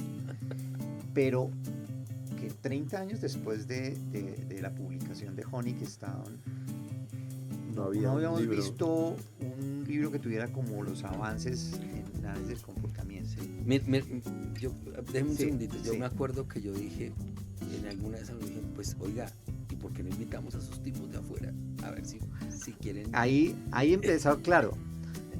Entonces, Wilson empieza a introducir, claro, bueno, pues invitemos gente, Sí. ¿no? A ver si. Claro. Sí responden, sí. Sí, entonces se fueron juntando. Entonces, estábamos ahí con Freddy, Wilson, René Quiñones, y cuando ya había crecido la idea y habíamos tenido ya algunos contactos que eran positivos, curiosamente, que eso también nos sorprendió mucho. La gente dijo, O sea, sí. ¿cómo nos Mark van a Shell dice que va a aceptar? escribir. Mark Sí. Rich. No, Morris, ¿cómo se llama? El primer Edward capo? Morris. Edward Morris. Miren, A figurones. quien conocí después. Figurones. Sí, claro. Muy amable. Stephen Hayes. Ah, mira, imagínate. Sí, el capítulo de Stephen que tradujo Telmo. Ajá. ¿Sí? Entonces se convirtió en una obra colectiva y le hicimos saber a Rubén de la iniciativa y él contacta a Gualberto Vuela para hacer el Pero prólogo quiero- y la editorial. Sí, ¿no? consigue que se vendan 300 libros y los Claro. compre para un congreso. Pero por La eso fue lo que- editorial Manuel Biblioteca Moderno, Nueva. Biblioteca Nueva. Biblioteca Nueva de pero- Madrid. Sí. Ojo, sí. Pero yo quiero aclarar una cosa. Sí. El tema es cuando nosotros nos vemos con que hay un montón de gente. Primero, combinamos colombianos jóvenes, Sí. porque eran muy muchecitos. Con los figurones. Con las Con figurones. los figurones internacionales. Eso para mí es un hito. Eso Sí. nadie lo hacía. O sea, yo dije. En América Latina, Claro, nadie. no, o sea, que No. usted diga, a ver, Diana Forero, a ver, Freddy, no, a ver, Andrés, a ver, escriba un capítulo. Ajá. Con ellos. Y al tiempo están pegados los capítulos de estas figurones. Sí. Y Sí, que usted diga, esto es, por eso es que ese libro es un hito, Sí. porque Se combina esas publicó dos. en el año 98. Sí. Pero quiero aclarar, No fue el primer libro que publicamos. Bueno, Sí, para sí. mí fue el primero. sí, para mí también. Creo que sí. 1998 se publica en la editorial Biblioteca Nueva Madrid. Es una editorial súper importante. Es la editorial que publicó las obras de Freud en su momento. O sea, es una editorial de un recorrido enorme. Sí, pero, de rancio pero abolengo, como quiero, sí, total. quiero aclarar que además el tema aquí es cuando digo, ¿y qué hacemos con? Teníamos todos Los capítulos. El pote de capítulos. escritos a mano, manuscritos, o sea, manuscritos con hojas de estas, o sea, Sí. ¿y Manuscritos. quién nos va a publicar esta vaina? Esa fue la pregunta. Por eso llegamos a Rubén. Claro. Porque dije, Ah, a mí Rubén lo nadie resolvía. me conoce. Entonces Sí. yo dije, digámosle a Rubén, porque Rubén lleva muchos años, a él no le va a decir que no. Y primero él trató que Alianza Editorial lo sacara, ¿de acuerdo? Y no. Entonces ahí es donde siguió golpeando puertas cuando le dice a Gualberto, y Gualberto dice, pues yo voy a hacer un congreso en España, y entonces le digo a la editorial que yo regalo el libro en el marco del congreso. Y por eso es que en la biblioteca dice, bueno, Nueva dice, Así listo, sí. así sí, porque además el libro tenía un nivel que no habían No. doctorados, o sea, el nivel de ese libro es de formación doctoral, cuando aquí en Colombia no existía un doctorado, y cuando en América Sobre Latina había eso quiero pocos contar doctorados, algo. o sea, Sobre eso quiero contar una anécdota. Se publica el libro en el año 98. Yo empiezo el doctorado en ese mismo año, en España, en Sevilla, en la Universidad de Sevilla. Comienzo el doctorado en el Departamento de Psicología Experimental, que tiene una tradición enorme de análisis experimental del comportamiento. y donde se enteran del libro. Y cuando la primera asignatura con Paco Serra, Francisco Fernández Serra, que era el decano de psicología, que también estuvo aquí en Bogotá en el Congreso. En el FIAP, ¿no? Él destacó ahí en ese grupo cuando nos reunimos, pues prácticamente diciendo, bueno, ¿tú qué haces aquí? Tú eres el autor del libro, de este libro. O sea, ya había un avance publicado, que era lo que se esperaría que hiciera el doctorando al final. Del ¿sí? doctorado, sí. Exactamente. O sea, empezaste por el final. Ya tenías la estaba publicación. citado el libro en el programa de la asignatura doctorado. ¡Qué maravilla! Así. Y él lo tenía. Claro, porque es que él es analista experimental de comportamiento skinneriano, súper skinneriano, y una novedad como esas obviamente la tenía en el radar. Y en español, pues claro, exactamente. Entonces, primero es un impacto enorme. Me fascina esa historia, yo no la conocía, me da pues, mucha felicidad. O sea, me da mucha felicidad. Me acuerdo, mire, el capítulo que yo escribí, el capítulo 1 es de Morris, yo escribo el otro capítulo. De Edward Morris, sí. Yo escribo el otro capítulo de filosofía del análisis de la conducta. La primera parte del libro. Además que lo pensamos bien, ese libro, yo vuelvo y lo veo, digo, ese libro. Pero yo tenía miedo, porque yo decía, yo todavía soy muy chiquito para escribir de filosofía conductista, soy muy chiquito, o sea, soy muy peladito, entonces tenía una angustia tremenda. Voy a poner un ejemplo. Mire, yo me clavo a leer filosofía del conductismo, gracias a que Rubén tenía Behavior Games, las revistas, tal. El libro de y el libro de Smith sobre Lawrence historia. Smith. Claro, y ese libro. Conductismo y positivismo lógico. Que es un libro fuertísimo porque el libro. Rubén había editado, había sacado un libro de análisis de comportamiento en América Latina, y ahí también lo ha hecho con varias personas que invitó. Y uno de esos capítulos, uno de los autores decía que el conductismo tenía una relación con el positivismo lógico.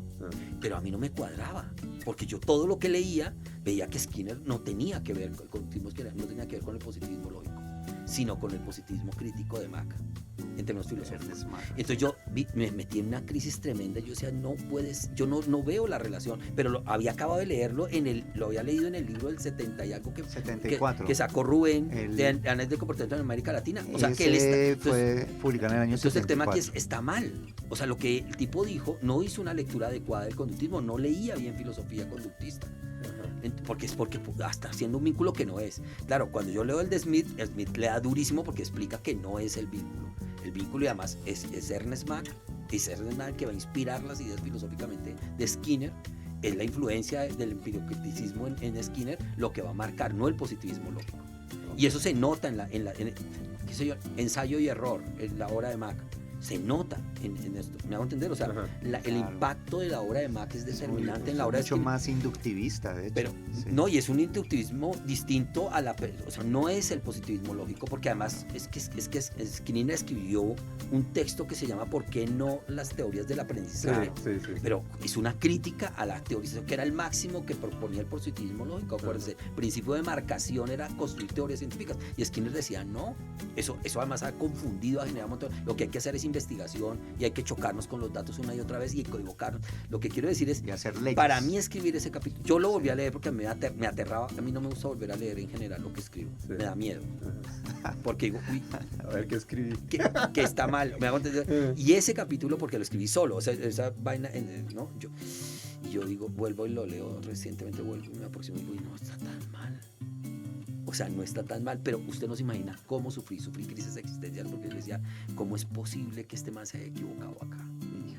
Sí, es que me acuerdo, ahora Arcila, creo que era el apellido el que habló. Eduardo Arcila. Sí, creo que él escribió ahí eso, pero dije, ¿cómo hace? Eduardo Arcila fue uno de los discípulos de Rubén de esa época, claro, de comienzos de los años 70. Entonces digo, pero ¿cómo se equivocó conceptualmente aquí? Entonces yo, como que me generaba un choque, pero yo tenía yo no hacía sino leer eso.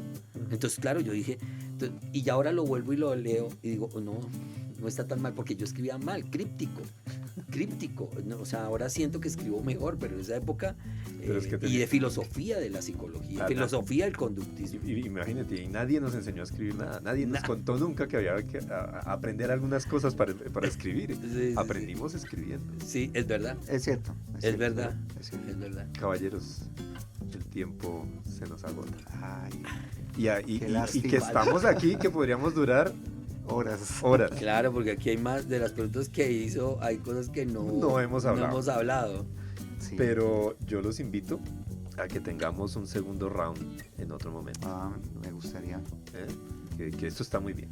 Yo creo que, Sí. y que a la gente le puede interesar mucho todos estos elementos históricos y filosóficos y de todo que hemos hablado. Claro. Yo les invito a que hagamos un segundo round y que nos volvamos a ver para tocar otros temitas que tienen que ver con esto. Ha sido encantador esta tertulia, creo que para todos, Sí. y espero que para nuestros oyentes también lo sea. Sí, quiero hacer un comentario a propósito de una casualidad muy bonita de que me di cuenta esta mañana aquí en mi agenda, julio 31 de 2025. Ajá. En mi agenda hay unas frases al pie de cada día y dice: el hombre más feliz del mundo es aquel que sepa reconocer los méritos de los demás y pueda alegrarse del bien ajeno como si fuera propio. Y yo me siento muy identificado con eso y quiero mencionar esa frase a propósito de este programa, que es un homenaje a Wilson y una felicitación por el premio que le ha dado la División de Psicología Global.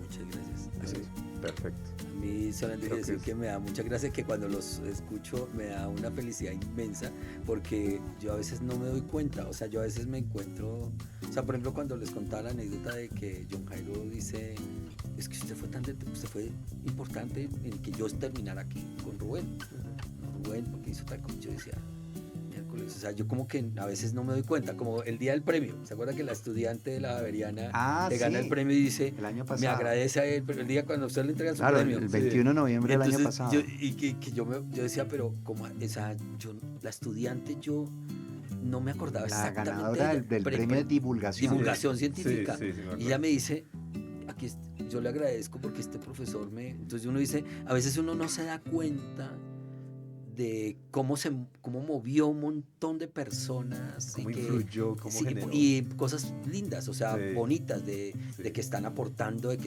están transformando, de que hicieron carreras como las de ustedes, carreras maravillosas, pero hay un montón.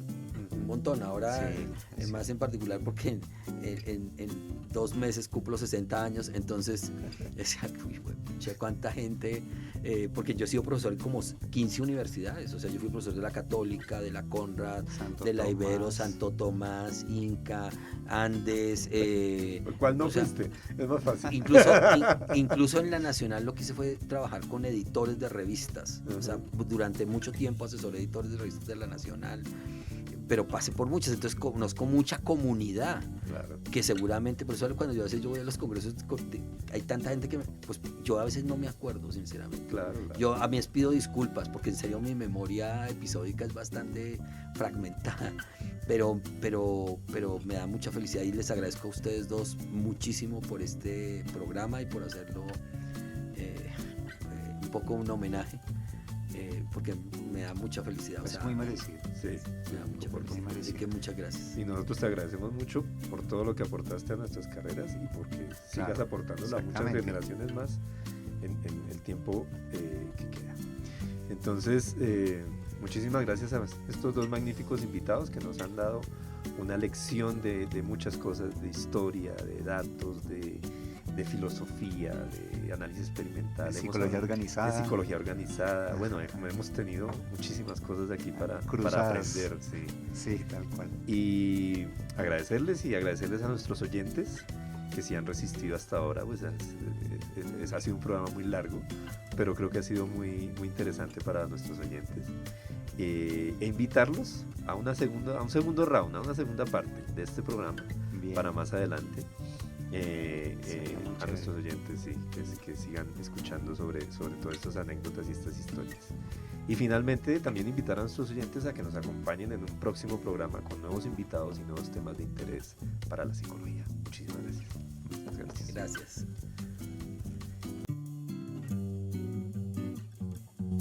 Esto fue Charlas desde el Laboratorio, una mirada desde la psicología científica.